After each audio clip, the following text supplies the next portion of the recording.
So, one of the coolest things about real estate is castles. Like, who doesn't want to check out castles? And there's quite a few in Missouri alone. And today, I'm going to show you all the castles. Let's go!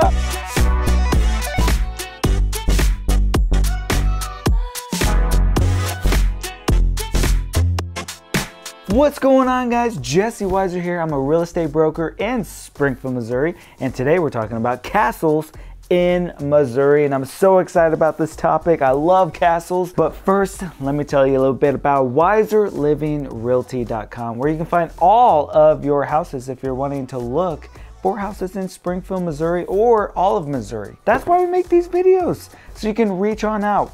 We just had people from Colorado reach out, people from California, Oregon, Idaho. A lot of people are reaching out, asking questions, and that's what we want people to do. We want you to reach out. We want to connect with you, and we want to become your friend.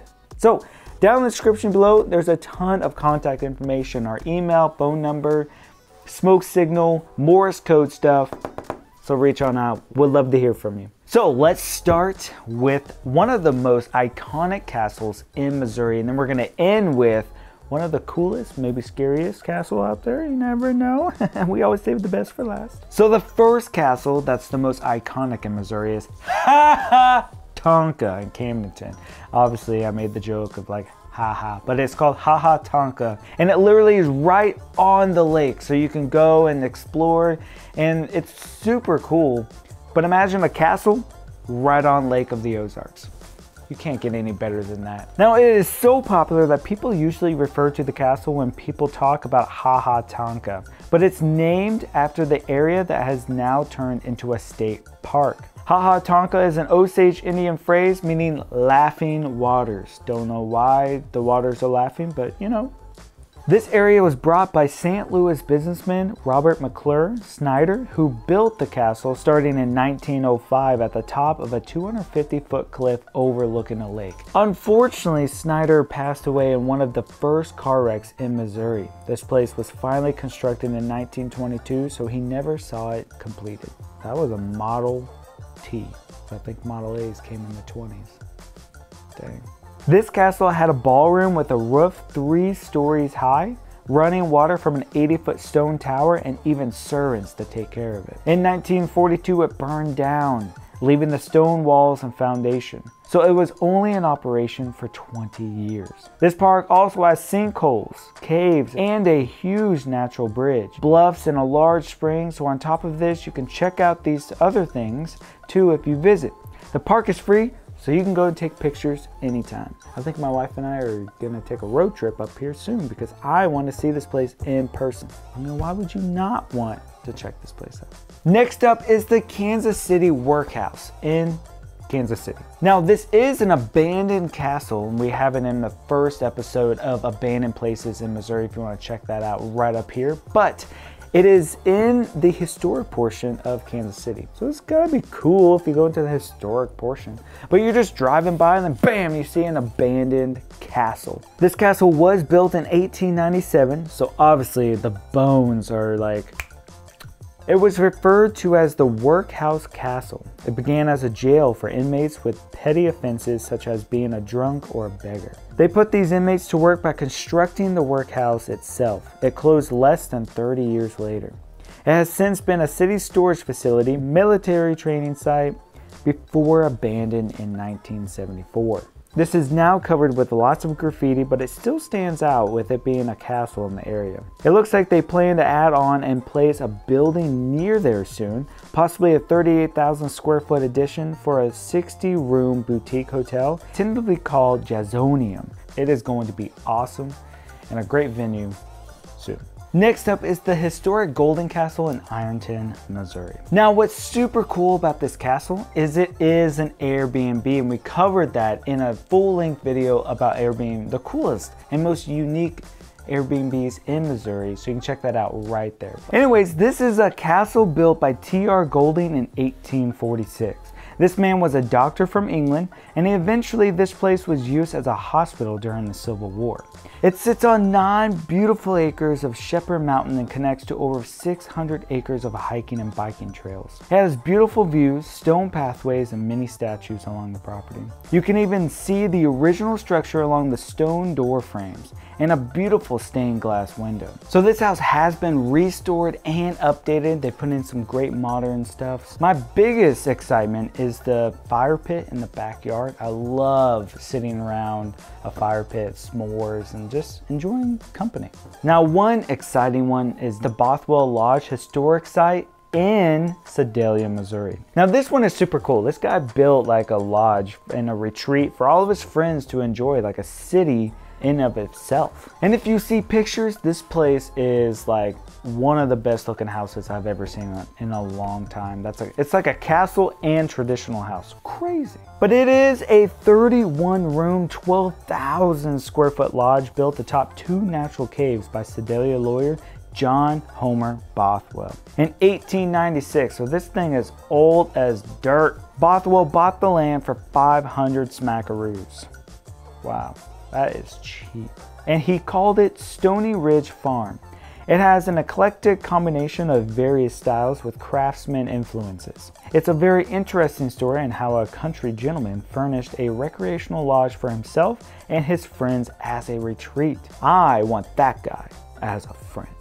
If you're my friend, I mean, I can have more friends, right? I don't want to say that I want to get rid of friends for this guy. I just want him as a friend. You know what? Back to the video.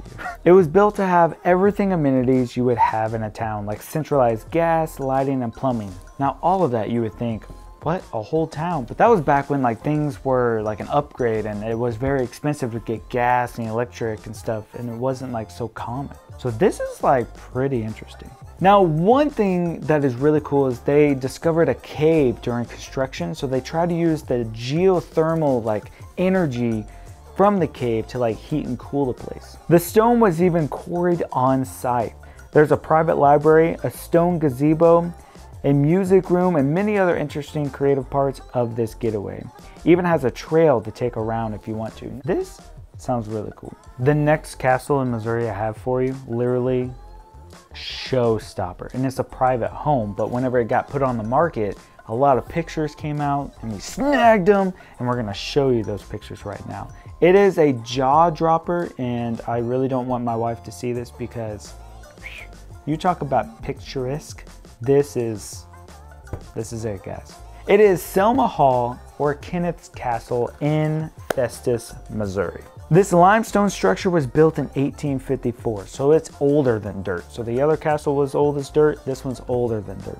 It includes 9 bedrooms and 6 bathrooms. It is designed after like a North Italian Renaissance country house. It's located 4 miles south of Festus and offers panoramic views of the Mississippi River in the Selma Valley. It was built for a man named Bernardine Kenneth, who was a Mississippi River steamboat operator, designed by architect George Barnett. It had a fire in 1939 but has been restored. There is over 2,400 acres. This is privately owned, so you can't visit it, but these photos are too amazing not to share. Anyways, this next one is way more fun and even newer. This is the Chateau Charmont in Fordland, Missouri, which is just a little skip over from Springfield on the east side. This castle looks like something out of a fairy tale, and it's intended to be. It was built starting in 2003 and was inspired by a 14th century French chateau. It's possibly the largest in the world, built by the smallest crew, only 3 people. Today it's a popular spot for fairy tale weddings and other events like Fantasy Fairy Tale Fair. There's tours, dining, and the views to take pictures are incredible. So many places to take pictures here.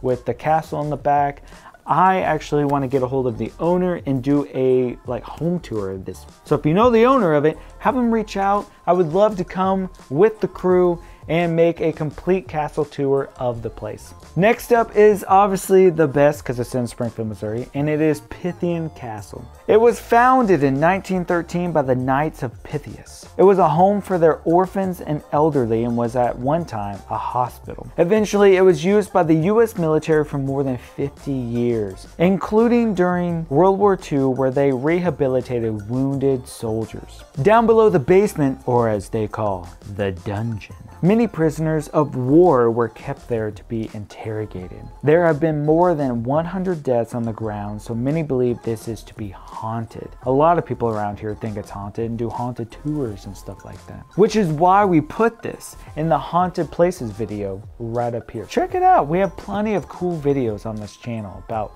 haunted places, abandoned places, everything you can imagine in Missouri. So much history in this. Today this place offers many things like ghost tours, escape rooms, history tours, and murder mystery dinners. And sometimes they have princesses there too, so you never know what you will get. Well, there you have it, guys. That is all the castles in Missouri that we know of. If you know any more, drop it down in the comments. We want to know if there's more castles out there that we can highlight, maybe in our next videos. But I would love to see you guys in the next video, right over here. And don't forget, have a great day and watch for deer. Now, would you consider this abandoned? Yes, it would.